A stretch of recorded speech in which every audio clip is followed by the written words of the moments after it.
tackling this beast of a bull blank. I've had this knocking around my log pile for quite a while. It's seasoned out nicely, probably for about 3 or 4 years I've had this, and cut it into the rounds, and it's quite interesting. In the inside of this, there's a bark inclusion, and it wasn't visible on the outside of the blank, and there's another one there. So hopefully that's not running through the entire piece. It's going to make an interesting turn if it is, and we're going to try and keep that, if we can, as a feature. So we're going to mount this to the lathe. I've got a little faceplate on there. I'm going to expand my jaws into that and turn the outside of the bowl first. Then we'll flip it round and turn the inside. We're going to see how this goes. So I've just mounted it between my tailstock and the headstock, expanding my chuck into that faceplate. We're going to turn this back profile using a bowl gouge. Now we're going to make sure we're standing out the line of fire, so we're going to stand on this side of the piece because we do have this sort of little bark inclusion into it. So just in case it does happen to come apart, we're out of the line of fire if these pieces start flying out of the way. So I'm going to be using a power respirator to protect my face and my lungs. Highly recommend them. So that's about 1000 RPM.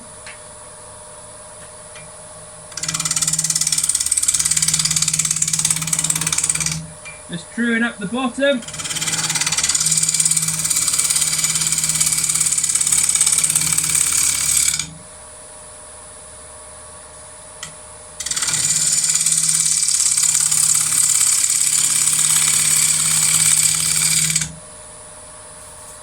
So I'm doing a shear or scrape cut towards me. Takes away quite a lot of material.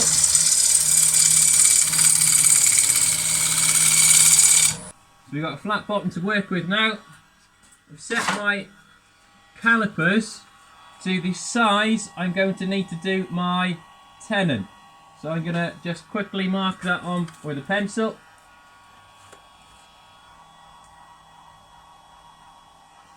I'm going to be turning my tenon to that size. I think I'm going to do a mortise maybe rather than the tenon. We're going to need quite a bit of grip onto this. So we're going to essentially put a little hole inside this and expand the jaws inside that hole. Just going to get rid of some of this corner, so this mass.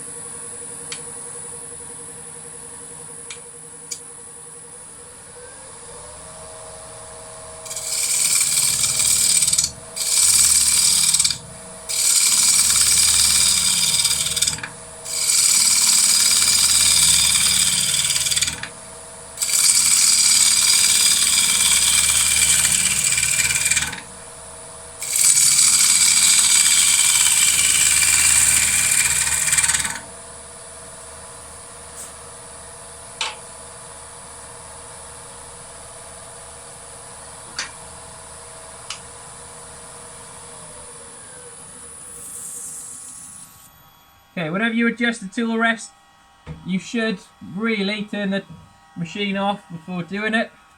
I tend to get into bad habits and doing it with the machine on to speed things up, but it's always safer to do it like this.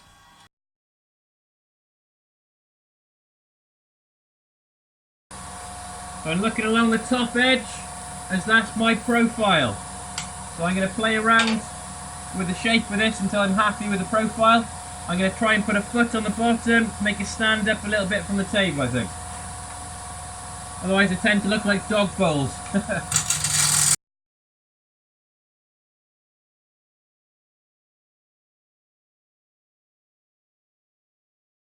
going to start turning the foot now. So we're going to remove material. We're going to leave quite a bit of mass, so 2 centimeters or 20 mil.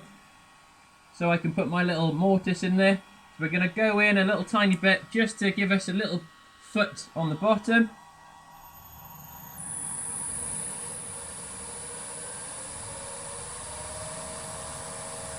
I'm going to do some shear cuts to remove this material quickly.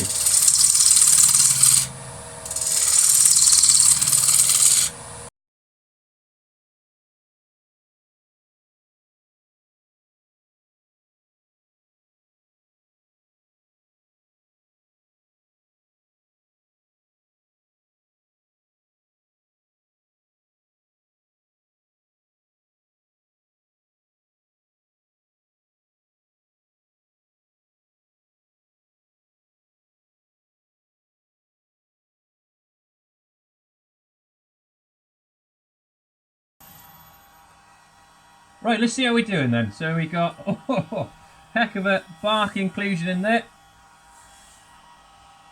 It's going to be very interesting when we come to doing the inside of this as to how safe that's going to be. Well, we've got a really rough outside profile. Next step then is I'm going to cut in this mortar so we can expand our jaws into. Then do some more finishing cuts on this to get a nicer finish, sand it, finish it. So we pull the tailstock away and we're just going to do some light cuts in with a parting tool to make that mortar.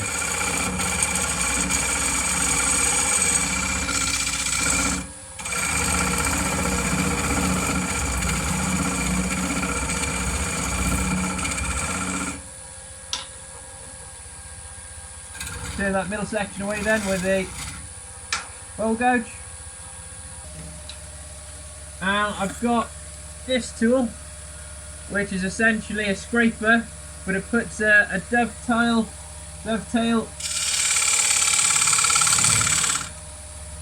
sort of groove on the inside.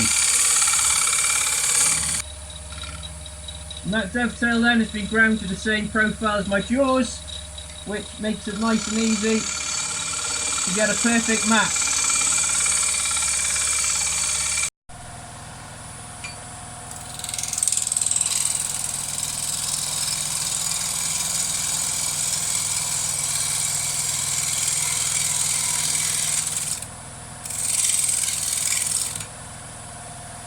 So I'm just doing some finishing cuts now. If you're getting shavings coming off that look like that, you know your tool's nice and sharp and you get a nice smooth cut on the bowl.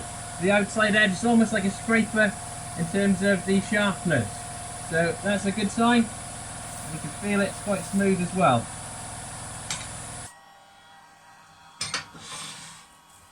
Right, we're going to flip him round and grip him on. The great thing about using a faceplate, if you're not 100% happy with the grip, just put it back on and return it.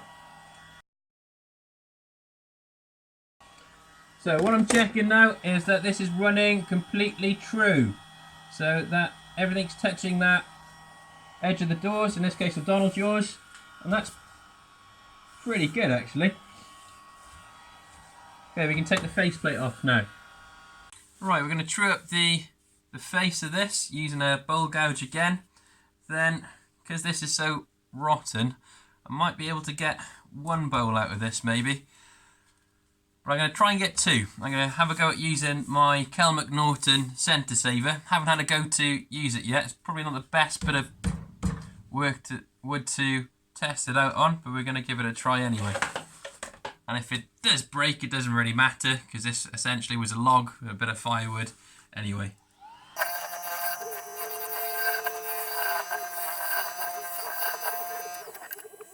So the Kel McNaughton stand, it comes with this swivelly thing.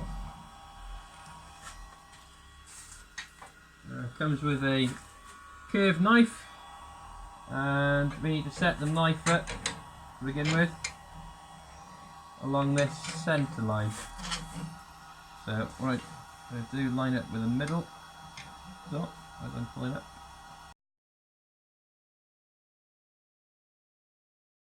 Now I saw a tutorial by a chap that's got a channel called Worth the Effort Woodworking on this McNaughton system. That's what sort of sold me into buying one. But I haven't had a chance to have a go at one yet, so it's going to be interesting. We'll see how it goes.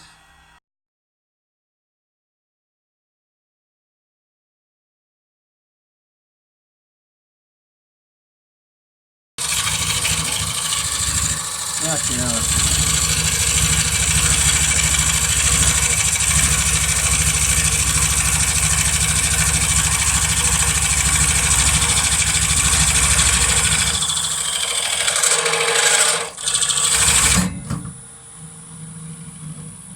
Whoa!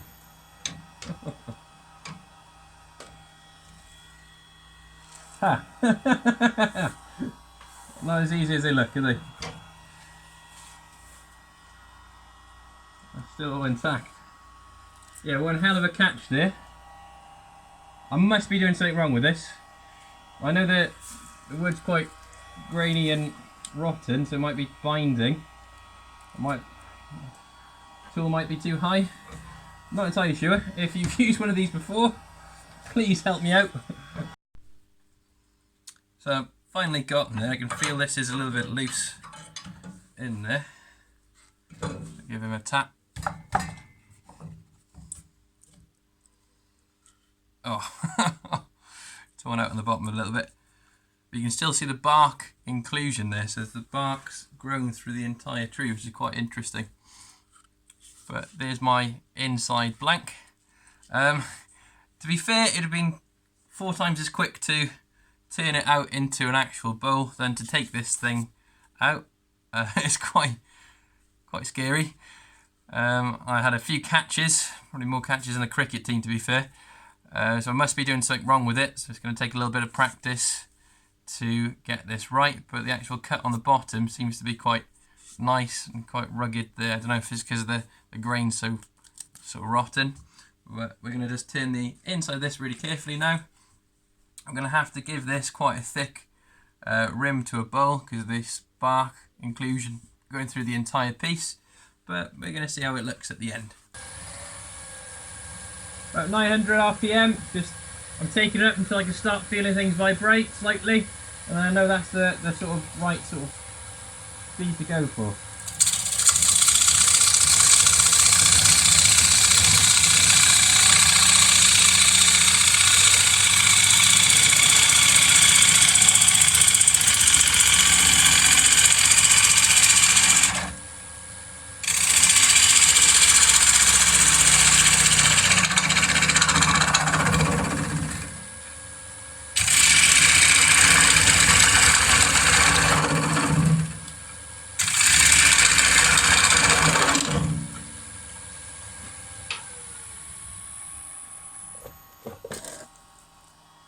Now I've got a depth gauge I've made. It's a scrap piece of brass. I've turned a little nilled knob with the screw on, and this allows us to gauge how deep we need to go. Now I know my jaws and my chuck's 15mm. I can take that off the final piece. So I don't want to go any deeper than that. So I can turn down to where this is level to the bottom of the bowl. I'm going to constantly keep on using this. In fact, I might go a little bit shy of the bottom to gauge where my depth is. I don't want to go too deep, otherwise I'm going to turn into that mortise at the bottom. I've got a lampshade then rather than the bowl.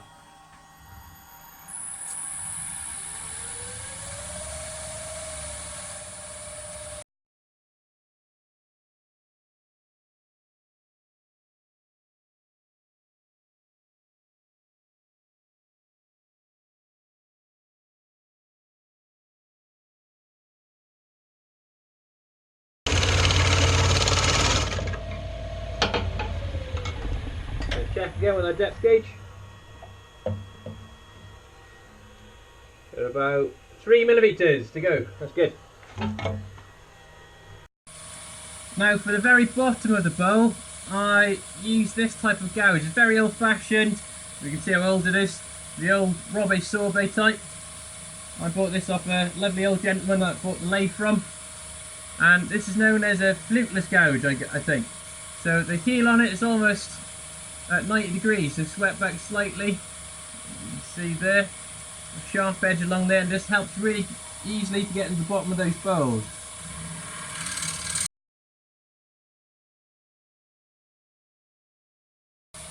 And I tell you something that's really handy, I don't know if you can see this. I've got one of these cheapy little lights from IKEA. That allows me, with a gooseneck on, allows me to have a look at inside the bowl. So where the shadows cast, I'm able to see where I've got any ridges or where I need to work to blend in those cuts. So it's quite a handy little lamp slash torch.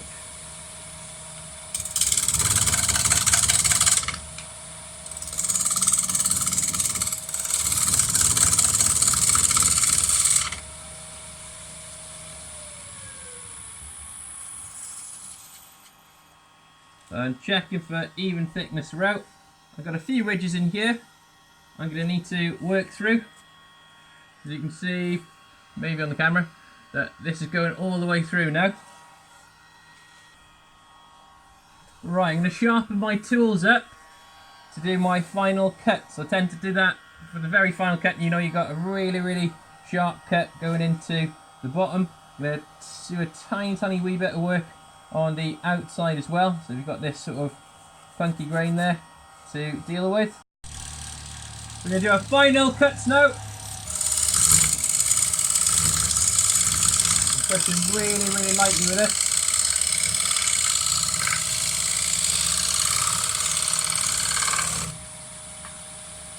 And again, we're getting those really fine shavings, which tells me the tool's nice and sharp, and I'm getting a good clean cut.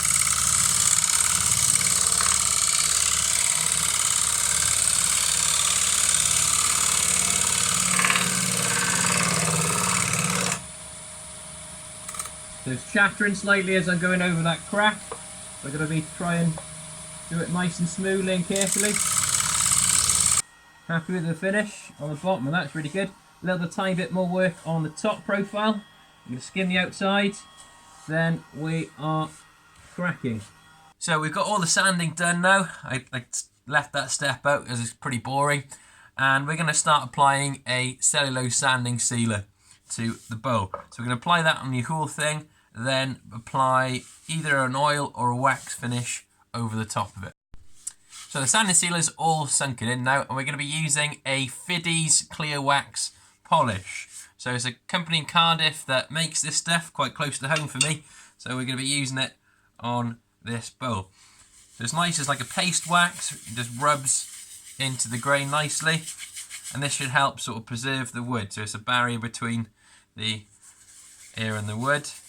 And because this is not really going to be used as a food bowl because of the massive crack going through it, it's more of a decorative sort of piece. And I think this will suit it quite nicely. So I'm just going to apply the wax, buff it up.